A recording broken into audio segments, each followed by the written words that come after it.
So, welcome back.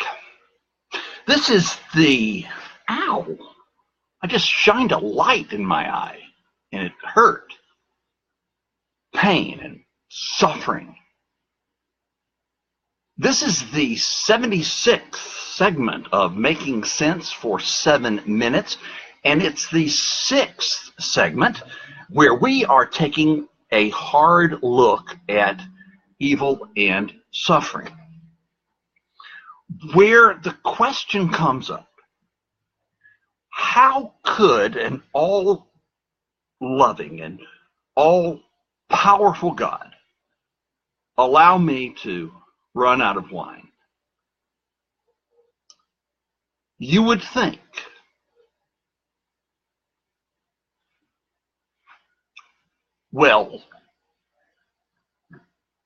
actually what we're about is addressing those very questions. How could an all-powerful and all-loving God allow, and why would he allow, such pain and suffering in the world that goes beyond my supply of wine? If we look at evil and suffering, the two realities, either separately or together, the question really is raised, and it's a legitimate question, and it's a hard question. And that is, when looking at it in the context of the biblical worldview, how do you reconcile the notion of an all-loving and all-powerful God in the face of the presence of such all-pervasive evil and suffering in our world? Well, I'm offering 5 appeals in God's defense, if you will, which incidentally is the philosophical and theological concern of what is known as theodicy. Now, my first appeal would be perhaps called the appeal to the suffering God. The Christian faith affirms what the Bible reveals, and this is that the one and only true God has entered into human history in the form of and as a human.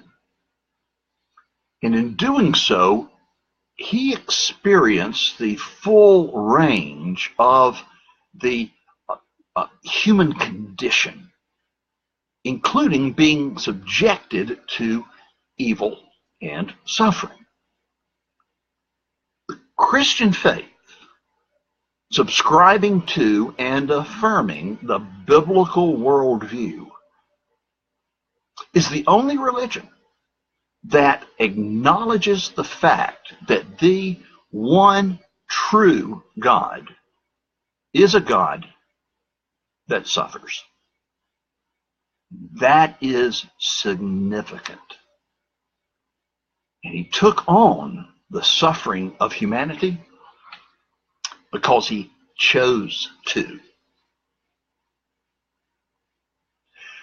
Now, this means that whatever reason there may be as to why an all-loving, all-powerful God, the God of the universe, allows evil and suffering, the one answer that it cannot be is that he doesn't care.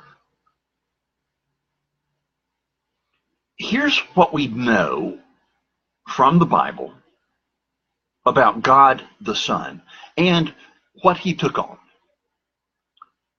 Although he existed in the form of God, he did not regard equality with God a thing to be grasped, but he emptied himself and he took on the form of a servant. He was despised and rejected. He bore our griefs and our sorrows. Plus, you know, there is a form of suffering that we don't normally think of in terms of suffering, And that's temptation.